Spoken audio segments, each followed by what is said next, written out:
Lisa Helena Holm est née le 7 février 1998 dans la ville de SCDE, dans le sud de la Suède. Elle était le deuxième enfant du mariage d'Helena et Stefan Holm, qui avaient déjà accueilli leur premier enfant, une fille nommée Stina. En tant que plus jeune fille, Lisa a éveillé une tendresse particulière chez sa mère, Helena. La tenir dans ses bras et la regarder grandir, c'était comme avoir un rayon de lumière dans votre maison. En raison de la carrière militaire du père Stéphane et de ses nombreux voyages, sa femme et ses filles avaient l'habitude de voyager pour lui rendre visite partout où il était en poste. Ce mode de vie a éveillé chez la petite Lisa une immense curiosité de découvrir de nouveaux lieux et cultures. Bien que sa personnalité soit quelque peu timide, à l'école, Lisa s'est révélée être une fille empathique et collaborative, toujours prête à aider ses camarades de classe. À la maison, sa présence remplissait chaque recoin d'amour et de gentillesse. Elle avait déjà développé une passion pour les voyages, comme le montre la carte accrochée au mur de la chambre, où Lisa marquait les lieux qu'elle visitait avec des épingles. Lorsqu'une nouvelle destination était assignée à son père, la fillette demandait à sa mère si elle pouvait y mettre également une épingle, jouant avec l'idée qu'elle y était déjà allée. Au début du lycée, en plus d'avoir une beauté classique aux traits harmonieux, Lisa a acquis une débrouillardise et une extraversion qui lui ont permis de se construire un cercle d'amis proches.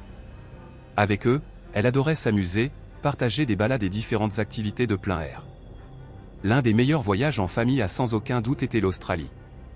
À cette occasion, Stéphane et Helena ont loué un van et tous les quatre ont parcouru le pays à leur rythme. Découvrant les paysages les plus magnifiques, admirés par la diversité qui s'ouvrait devant ses yeux, mais aussi par les contrastes avec sa Suède natale, Lisa commença à rêver de vivre un jour, ne serait-ce que pour une période, dans cette île qui est la plus grande du monde et appartient au continent de l'Océanie. En 2015, à ses 17 ans, alors qu'elle approchait de la fin de ses études secondaires, elle fut confrontée à une décision cruciale, poursuivre ce rêve ou continuer ses études en sciences sociales dans une université locale. Comme on pouvait s'y attendre, l'idée la plus tentante pour elle était d'étudier l'architecture en Australie. Ainsi, lorsqu'elle prit enfin la décision de concrétiser ce projet, elle comprit que la meilleure façon d'atteindre son objectif était de prendre une année sabbatique pour travailler, économiser et planifier le déménagement. Avec tous ces projets en tête, en mai 2015, Lisa trouva un emploi temporaire dans un café d'un village rural à seulement 45 minutes en voiture de chez elle. Plus précisément, pour la jeune fille, cela consistait à couvrir le service de l'après-midi jusqu'à la fermeture. La propriétaire du lieu, Lena, une femme de 54 ans résidant dans la région, était aidée par ses deux fils pour gérer l'affaire. Pour aider Lisa à se rendre au travail et comme un geste en vue de sa prochaine remise de diplôme, Stéphane lui offrit une moto. Les premiers jours, alors qu'elle cherchait à prendre confiance pour la conduire seule, c'est une amie qui l'accompagnait à moto. Dès la première semaine, Lisa eut une impression très favorable de Lena et de ses collègues, montrant des compétences de serveuse habile, apprenant rapidement les tâches et faisant preuve de grande minutie dans leur exécution, tout en offrant un excellent service. En face du café se trouvait une grange où se rendaient chaque matin les employés des fermes voisines pour effectuer leur travail. Parmi eux se trouvait un homme nommé Nerijus Bilvicius, né le 3 mars 1980 en Lituanie. L'enfance et la famille d'origine de Nerijus restèrent un mystère. Cependant, on sait qu'il avait un frère cadet nommé Evara Bilvicius et qu'à un certain moment, il se maria avec Irina Vevi avec qui il eut un fils dont le nom n'est pas connu publiquement. Lorsque le mariage et leur enfant décidèrent de s'installer en Grande-Bretagne en quête de meilleures opportunités professionnelles en 2013, ils choisirent finalement de déménager. Après être retournés en Suède, Evara les rejoignit également, et tous trois trouvèrent un emploi dans une ferme située à 1 heure de route du café. 2 ans plus tard, Arne Johnson, l'employeur, avait une grande confiance en Nerijus, qu'il décrivait comme un homme amical et méticuleux dans son travail. Il était également réputé pour sa disponibilité à aider les gens de la région pour toutes sortes de réparations chez eux. Cependant, ni son patron, ni ses collègues, ni même sa propre famille n'étaient au courant d'un détail troublant concernant cet homme. Pendant ses heures de repos, lorsqu'il était seul, Nerijus passait du temps dans l'atelier de la grange, observant avec un grand intérêt les allées et venues au café à travers une fenêtre. Que ce soit les personnes entrant et sortant ou celles assises aux tables extérieures, il les observait attentivement. Un jour, son regard se posa sur la jeune et souriante Lisa, et dès ce moment, la contempler devint une sorte d'obsession pour lui. Le samedi 6 juin 2015, une résidente locale nommée Adriana Berglin faisait son jogging non loin du café, lorsque la nuit commençait à tomber. Depuis l'intérieur de son véhicule, Nerijus l'aperçut et lui fit signe. Il lui demanda ensuite la route pour rejoindre une localité voisine. Prête à l'aider, Adriana ralentit son rythme, sortit son téléphone et commença à lui montrer la carte de l'itinéraire. Soudainement, dans un geste inattendu, Nerrijus lui suggéra de monter avec lui pour mieux lui indiquer le chemin.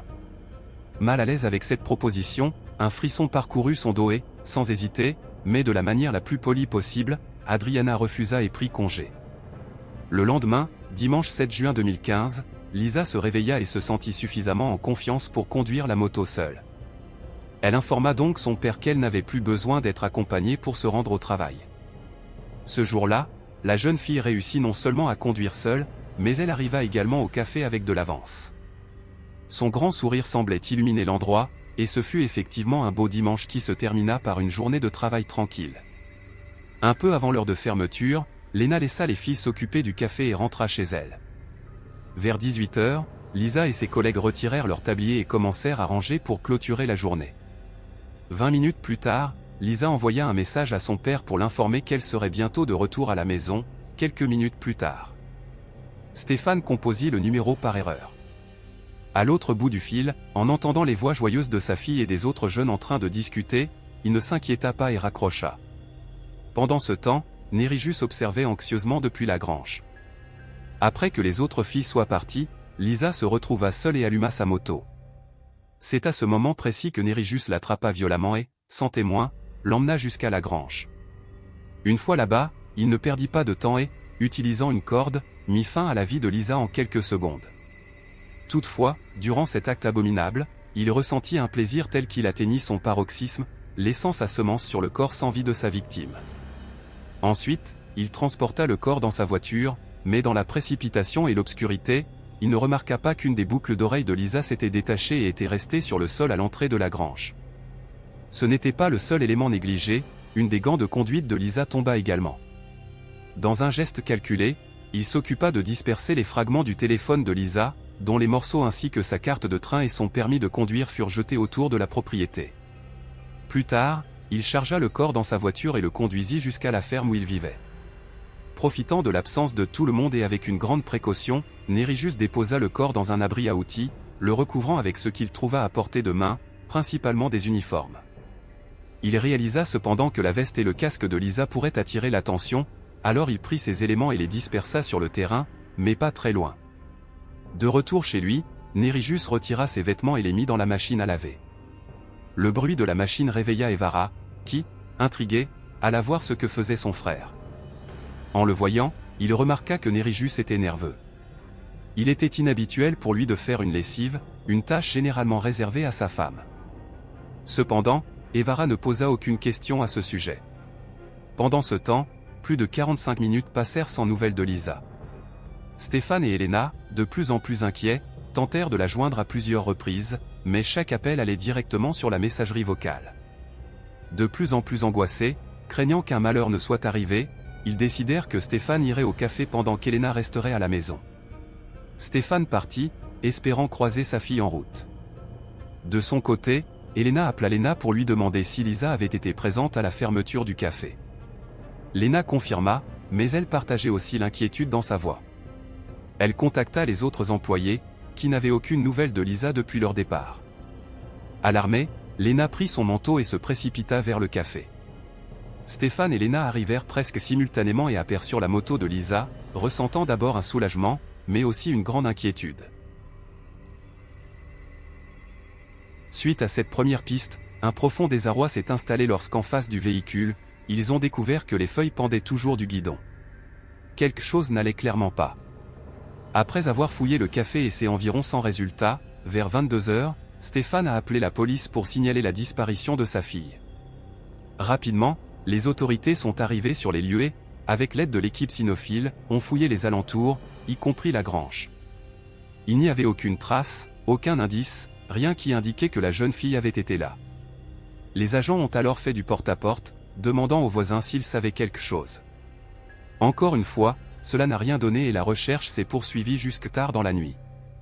Le 8 juin 2015, les questions continuaient de se multiplier, et ce matin-là, un communiqué a été publié annonçant la disparition sans révéler l'identité de la victime potentielle. Selon les autorités, il était plus sûr de garder ces détails confidentiels tout en partageant publiquement les informations pertinentes pouvant aider à la retrouver. En parallèle, des travailleurs de la ferme ont trouvé un gant et l'ont remis au propriétaire, qui l'a ensuite donné à la police. Cependant, la manipulation et la conservation de cette preuve ont été mal gérées, compromettant sa validité pour une analyse médico-légale.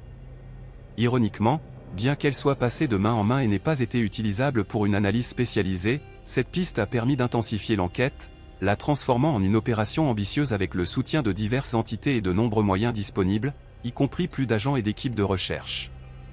Un centre de commandement a été établi près du café et rapidement, d'autres traces de Lisa ont été découvertes, notamment une boucle d'oreille, son permis de conduire et des feuilles de son domicile. Quelques mètres plus loin, les enquêteurs ont également trouvé ce qui semblait être le contenu de ses poches, à savoir une base de téléphone portable, des reçus anciens, un ticket de métro et l'écran brisé du dispositif. Ce moment a été particulièrement poignant pour les parents de la jeune fille, qui ont identifié chaque objet. Les émotions étaient mitigées pour Elena et Stéphane, entre le soulagement d'avoir des indices et l'angoisse indescriptible que le sort de leur fille soit entre les mains de quelqu'un avec de mauvaises intentions. Les autorités ont alors jugé probable que la jeune fille ait été retenue par quelqu'un de la région.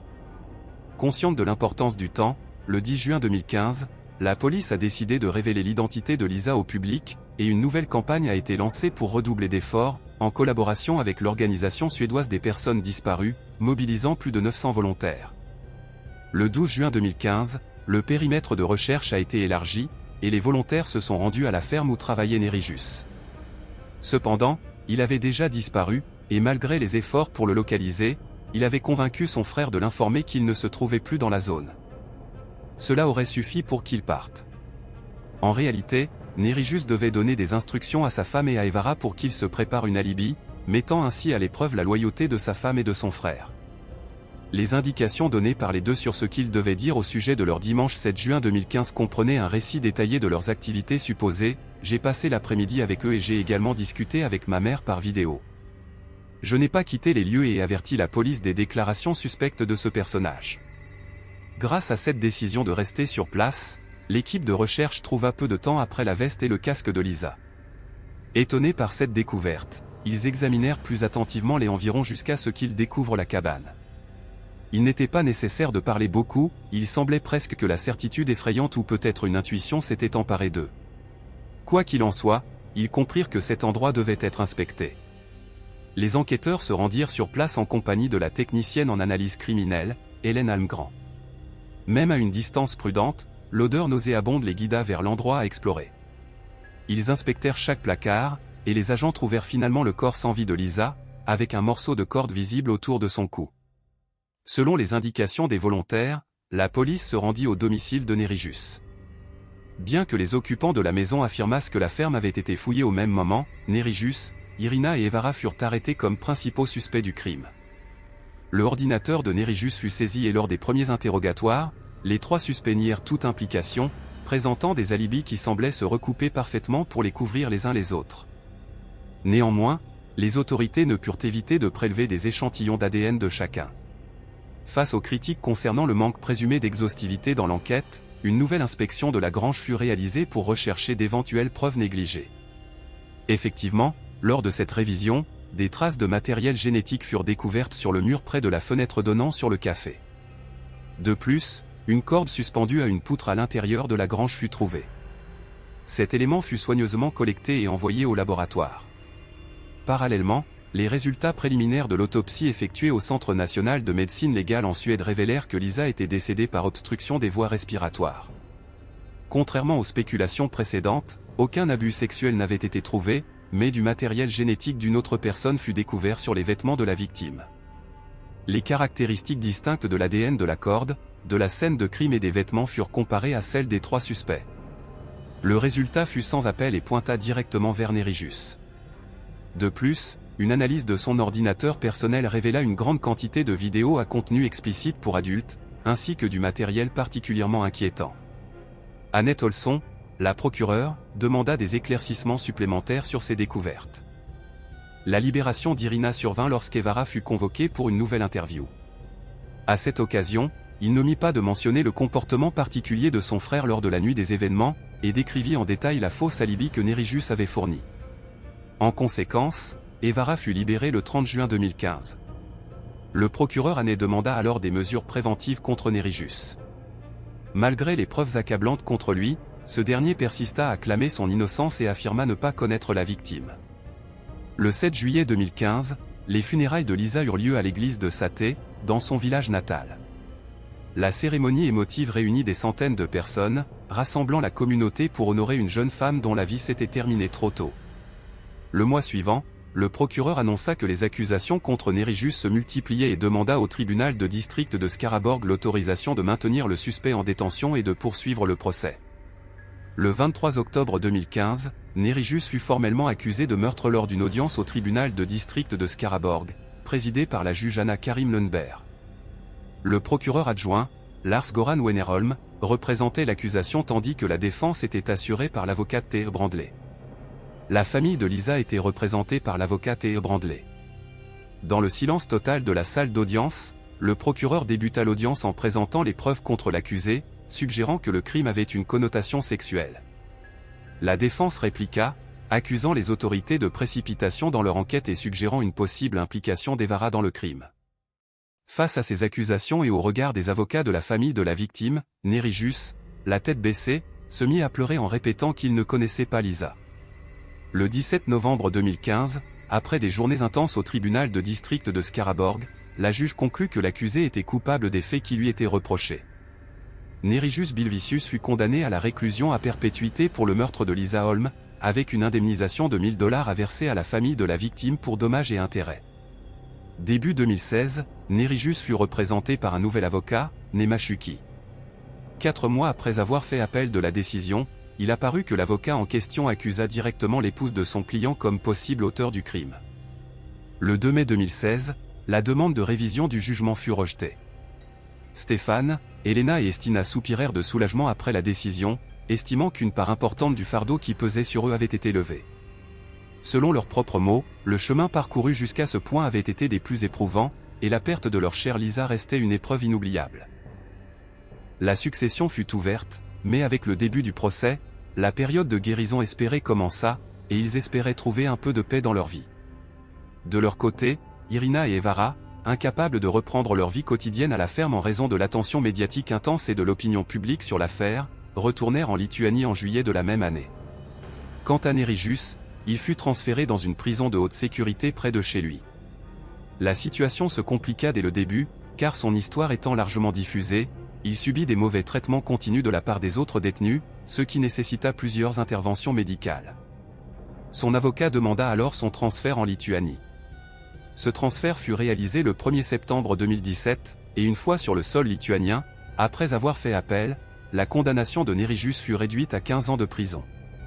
Cependant, ce soulagement fut de courte durée, car avant la fin de l'année 2017, la cour d'appel de la ville de Joli rétablit sa condamnation initiale à la réclusion à perpétuité. Le 3 août 2022, au milieu de ce qui semblait être une journée ordinaire en prison, Nerijus fut attaqué violemment par un autre détenu et subit des blessures graves. Malgré les efforts du médecin personnel pour sauver sa vie, il décéda en route pour l'hôpital, situé à 400 km de là, au cœur de l'été suédois. Stéphane et sa femme Elena trouvèrent du réconfort l'un dans l'autre pour surmonter cette épreuve, et chaque matin, lorsque la douleur du chagrin envahissait leur cœur, ils se rappelaient que leur fille Lisa n'aurait jamais voulu qu'ils stagnent dans la tragédie. Cette certitude leur donnait la force nécessaire pour honorer l'esprit toujours vivace et le désir d'aventure de Lisa. Ils profitaient aussi de l'occasion pour rappeler à d'autres parents l'importance de chérir leurs enfants. Chers spectateurs, c'est ainsi que se termine l'histoire criminelle d'aujourd'hui. J'aimerais beaucoup connaître votre avis, alors n'hésitez pas à laisser un commentaire sous la vidéo, toujours avec respect pour la victime et sa famille. Nous pouvons discuter, mais toujours avec la considération que chacun mérite. N'oubliez pas de vous abonner et de liker pour me faire savoir que mon travail vous plaît. Bonne nuit et à la prochaine histoire criminelle.